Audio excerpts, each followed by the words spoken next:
Tengo el gusto de presentar una nueva edición de Spondylus, medio de comunicación que nos permite invitar a distinguidos colegas, profesores, consultores, que en el momento actual se encuentran en nuestra universidad para formar parte del evento John A. Jackson Moot Court Competition, Ronda de las Américas, en el que justamente en esta competencia en la que justamente han desarrollado sus capacidades, sus habilidades estudiantes de varios países de la región para mirar quién puede ser el ganador de este evento y participar en las rondas finales en Ginebra, Suiza, en la sede de la Organización Mundial del Comercio.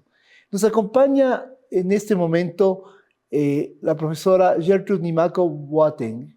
Ella es directora ejecutiva del Instituto de Comercio Internacional para la África del Oeste y además ella es panelista de esta competencia. La señora Nimako-Boateng es de nacionalidad ganesa y viene de Ginebra en este momento y ha jugado un rol muy importante en el evento que les comentamos en el John A. Jackson Moot Court Competition. Ha jugado un rol muy importante como panelista, mirando cómo se desarrollan los 8 equipos que están participando y han participado en la competencia. Voy a cambiar al idioma inglés para tener un mejor contacto con la señora Nimako-Boateng. Gertrude, it's a pleasure that you are here with us this day, and we are very happy to host you here in our university, Universidad Andina Simón Bolívar, Sede Ecuador. And we are so happy to share that you are the executive director of the International Trade Institute for West Africa, and also you are panelist at the John A. Jackson Moot Court Competition, who is developing right now, and this event is going to finish. Is going to be finished at the end of this afternoon. So we would like to know more about your experience as a panelist in this prestigious competition. What are your feelings about the competition, about the students? What are your suggestions for people, students that would like to participate in new editions at that kind of competition? Welcome, Gertrude. Thank you very much, Michelle, for first of all inviting me to participate in the All Americas regional round of this very prestigious John H. Jackson Moot Court Competition. It was a real pleasure for me to travel all the way from Geneva to be part of this historic event where we, the panelists, judges, as some of us call ourselves, come to try and shape the future careers of these very promising trade lawyers, the contestants of this Moot Court. So I joined the competition in 2023, and my first round was in Ghana, the African regional round. And the impression that I had at this first competition was the enthusiasm of these students to be part of this international Moot Court competition and their desire to be part of the future international trade law community. If I may say so, you see, I have set up the International Trade Institute for West Africa to help develop, to help produce a pool of international trade lawyers in the West African region. And how did I come by this idea? In 2013, the European Commission gave me a contract to undertake baseline studies in the West African region, which is the economic community of West African states. I come from Ghana, so my country is part of this community. They hired me to do baseline studies in the country to find out why West African countries were not participating effectively in dispute settlement proceedings at the WTO in Geneva. I won't go into details of my investigations, but it turned out to be that it's because there isn't any expertise in WTO law in the region. So I set up the organization to train students, to train our judges and lawyers in WTO law, to be able to help our government in advancing our policy at the WTO. And so taking part in this Moot Court, John A. Jackson Moot Competition, is a way for me to come into contact with students and to encourage them to not end up their studies on trade law at the, here, or after the end of the competition, but to take it further. Because my experience in developing countries have shown that indeed the knowledge of WTO law is quite low in developing countries. And this is why I ask to be invited into these countries because, of course, not everybody knows me, that I'm a WTO law expert, very passionate in WTO law. So I propose my candidature so that I can get invitations to these moot courts and encourage, inspire, motivate these students on their way to forming a great career in international trade law at the end of their studies. It's great what you tell us about the importance of this kind of event. Talking about the John A. Jackson Moot Court Competition as a kind of school to shape new specialists in international trade law. Absolutely. We think that in our countries, we need to encourage people, to encourage students about the importance to know more, to deep in the research, in that kind of studies. What are your suggestions for students to get more information about this kind of events?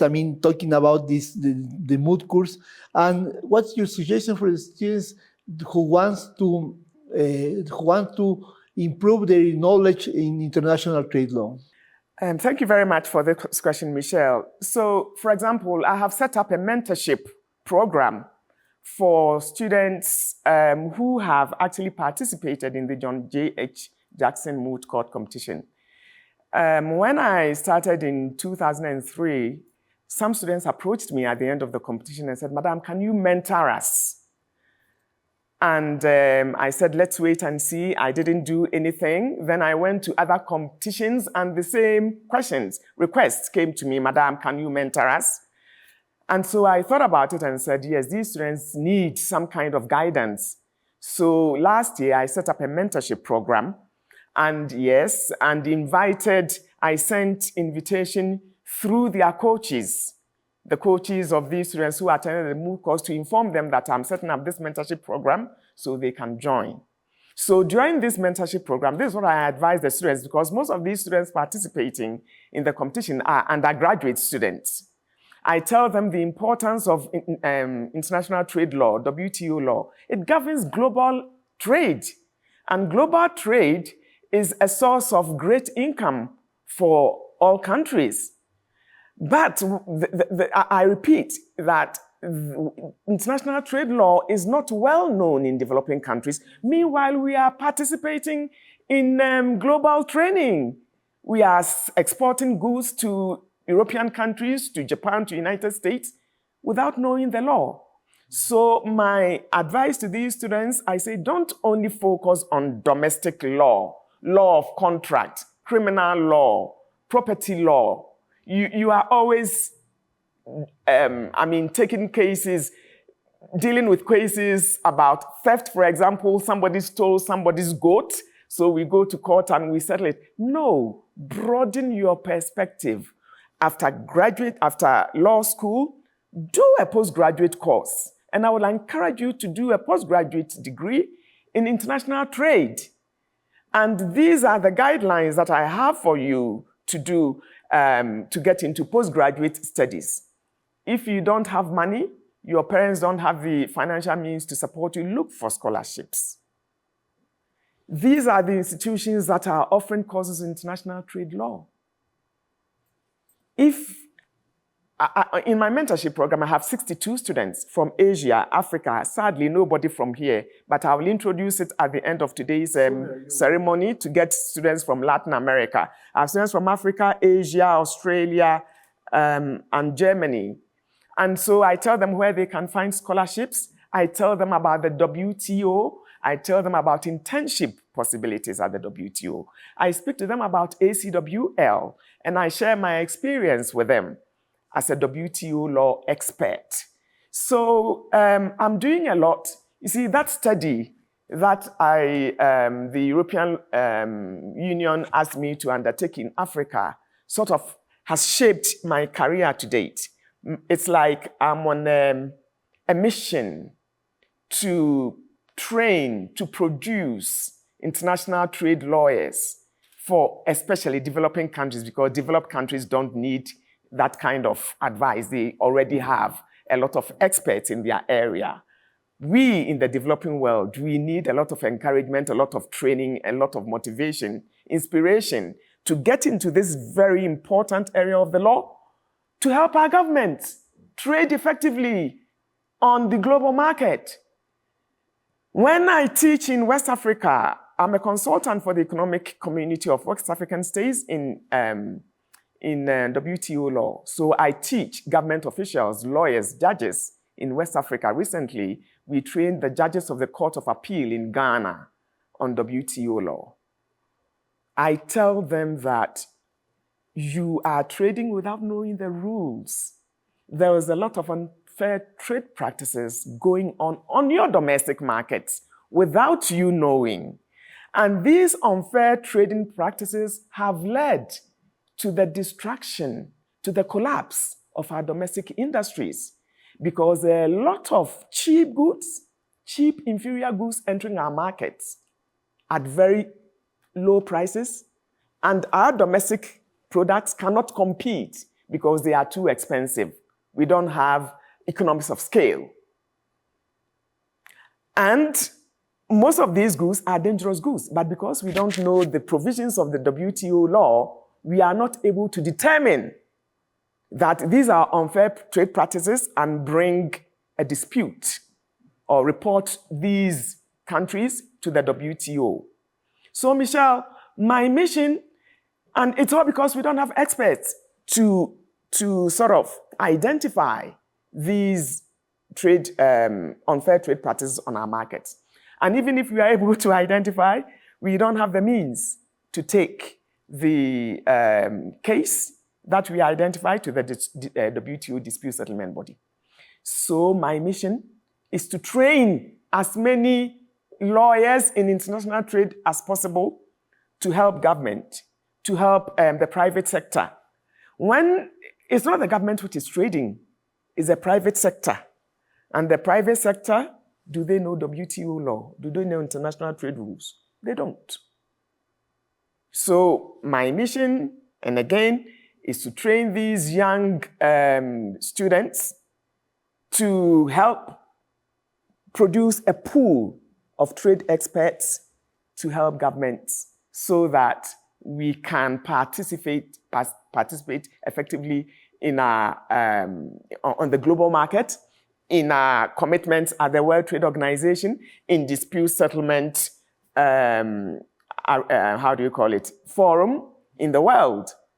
And I think our governments deserve this kind of position in the world trading arena. We need to do something. And this is what I've been doing. I've been doing this since 2009 in Ghana until I set up this institute in 2011. And since my retirement from the United Nations in 2014, I've been working through this institute with the Advisory Center on WTO law in Geneva to advance my goal of training and creating, producing international trade lawyers within the developing countries. Thank you very much, Gertrude. It's very important what you tell us about the focus on the training for international trade law is quite, it's quite important for our countries.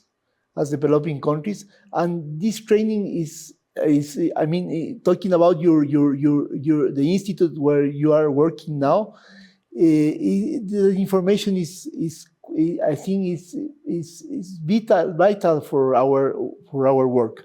We encourage our students to come here to our university and to follow the courses at the WTO chair that we hold since 2021, and we are in our 4th year, and we developed so many different practical courses in WTO. And also, we would like to get all the information about the institute that you are part of, just to let us know, our students, that there is a possibility to mentorship them in that kind of international practice, which is very important for us.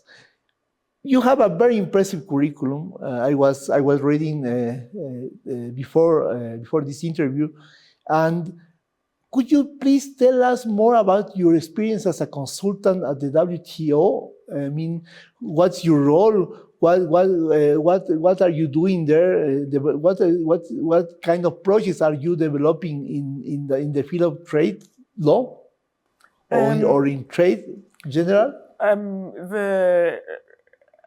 My work with the WTO in Geneva is not concrete, in the sense that I don't get any contracts from the WTO. WTO trained me. I trained to become an expert while I was still a staff member at the WTO, but they know of my expertise. And so when there is a need for a developing country consultant to work in a developing country, they proposed my name.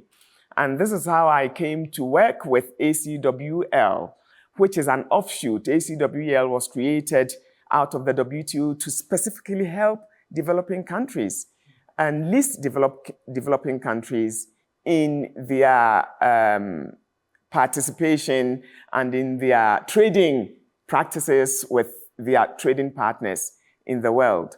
So what am I doing in this at the Institute? I think I said earlier that we train government officials, lawyers, judges, students.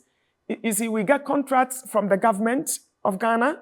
We get governments from the economic community of West African states. We get contracts from private sector, from law firms, and they tell us what to do.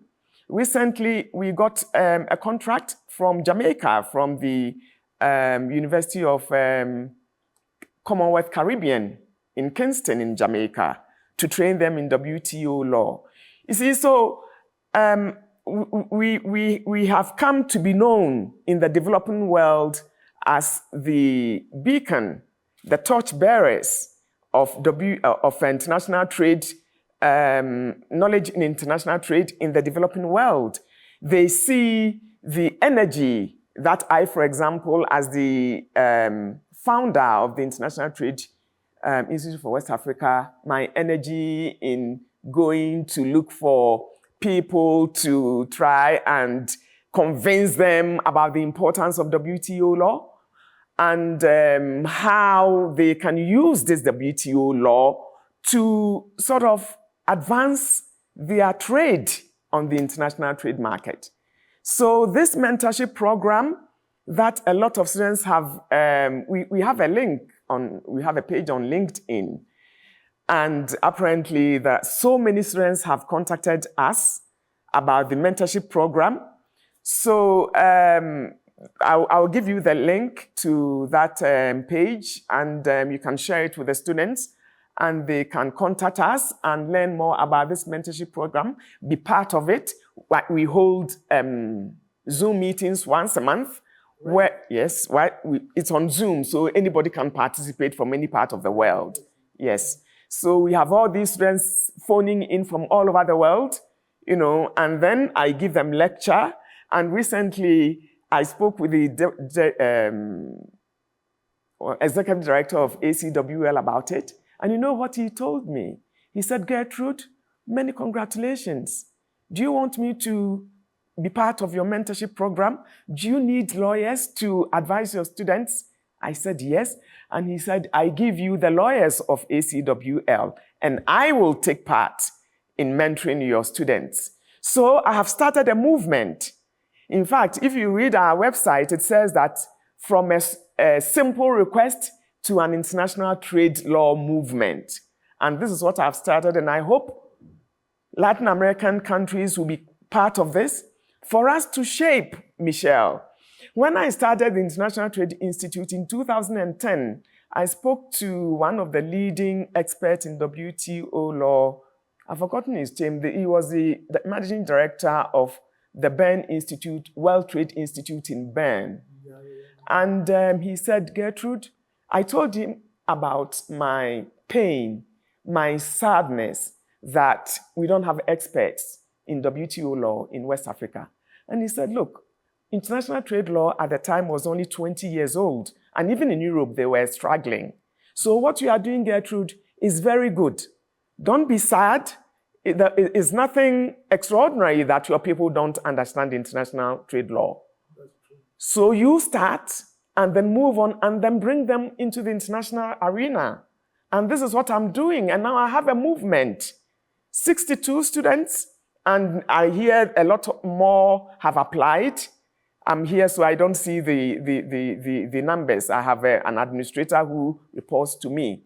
So it's a movement, Michelle, that I want to carry on, and it would be a real pleasure to have you on board, to bring in the Latin American students, and to get info. You see, developing countries, we are in such a dire situation in the sense that we are very far away from where the action takes place in Europe. The European students have all the information that they need to advance. We don't have that in developing countries. And this is I'm running this institute with my own money, with my pension. When I come here, I pay with my own money. Wherever I go, I pay with my own money. Nobody subsidizes me. It's pro bono. But I'm doing it for a good cause. So I don't count the cost. I just go and do it. Developing country students have to be made aware of the opportunities that exist on the international, in the international world. I run the international, I don't know whether you are aware of it, your institute is. I would want to present that.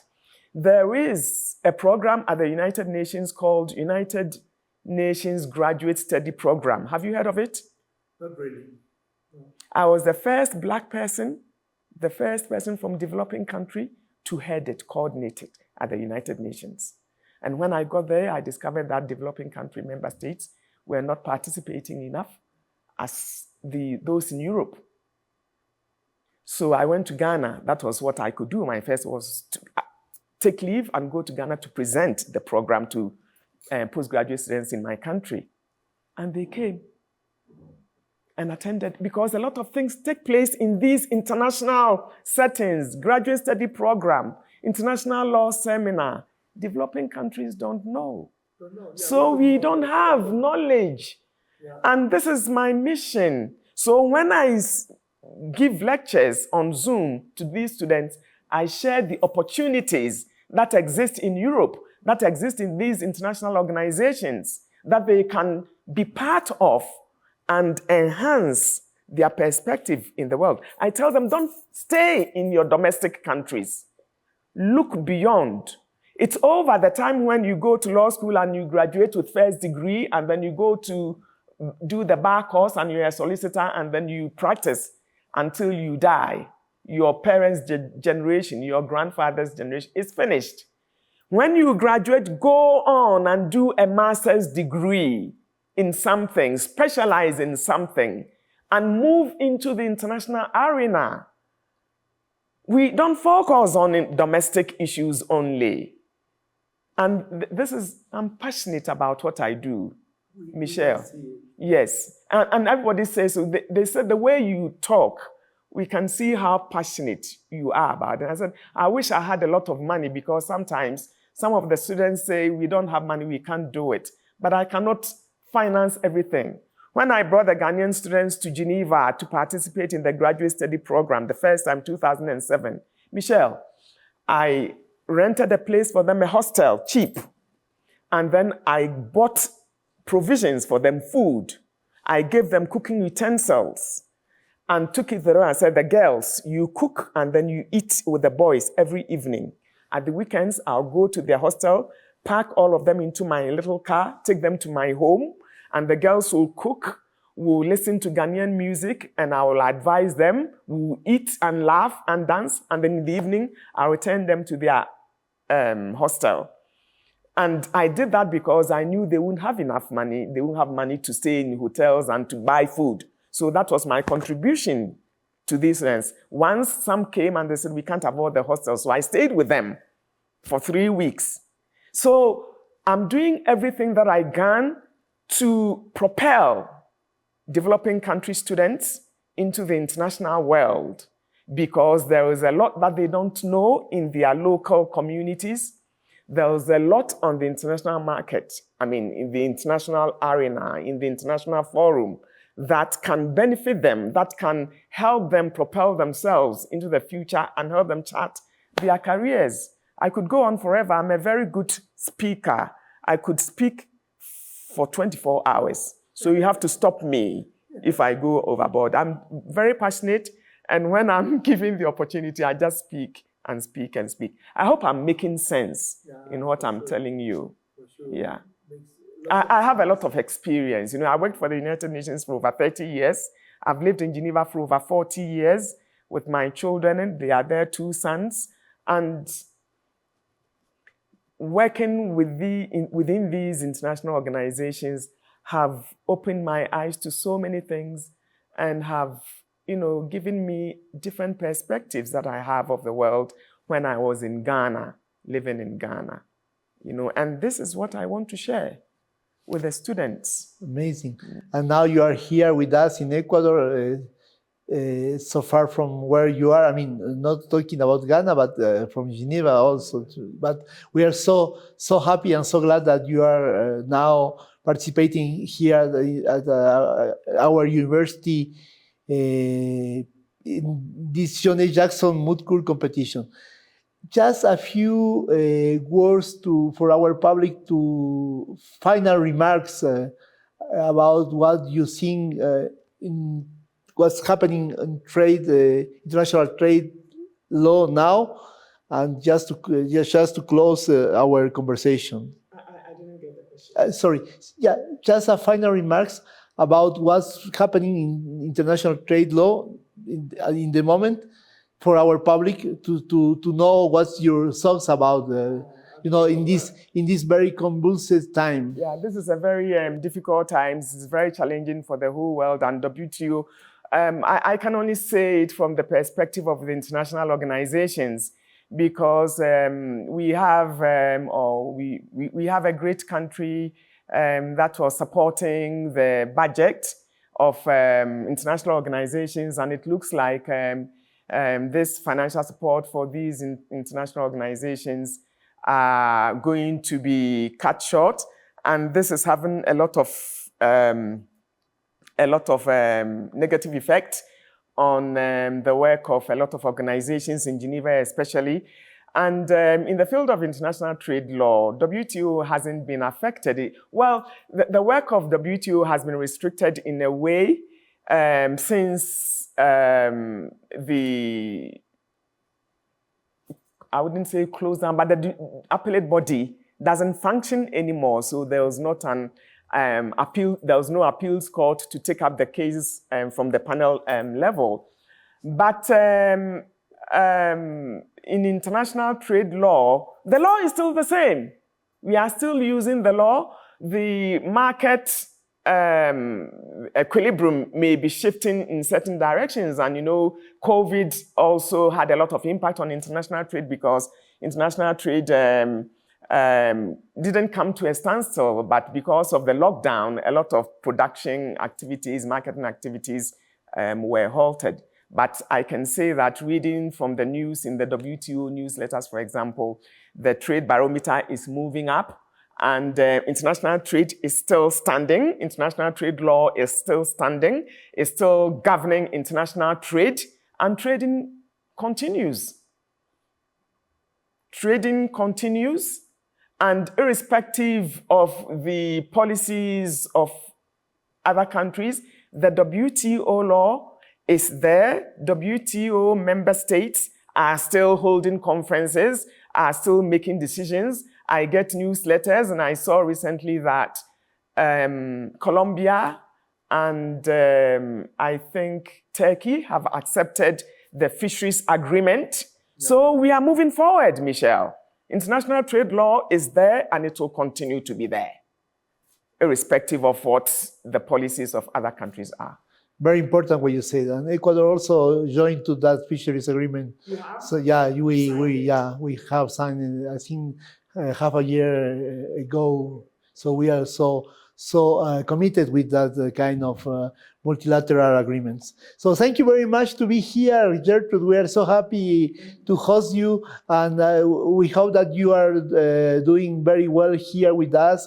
And I hope that our hospitality is good for you, and we're trying to do our best for this John A. Jackson Moot Court Competition, and to learn a lot for just for find the way to create that kind of mentorship for our students, and we will count with your support for that, for sure. And you will get Latin American students soon there in Geneva, or by Zoom. By Zoom. Thank you very much, Michelle. Thank you very much for having me. I must say that I'm extremely impressed with your university. I haven't seen the museums yet, but I'll take time to do that tomorrow, because I'm not going back to Geneva anytime soon. And I like the residence accommodation. It's even better than a hotel. Yeah. I like the services in there, and I'm very happy I made the decision to stay here, because I don't need to travel from downtown to come to work. I just get ready, and then I come down with the elevator, and I'm in the working environment. So it's a great pleasure for me to be here. I'm very happy I took the decision to come, and it's opened my eyes to a lot of things that I was very much unaware of. And Michelle, if you should need my services one day, I can say now that I'll come and, help you in any situation that you think you need my services for. So thank you very much for having me, and see you later in the finals. Yeah, in the finals. Yes. Yeah, thank you very much to be here. Thank you.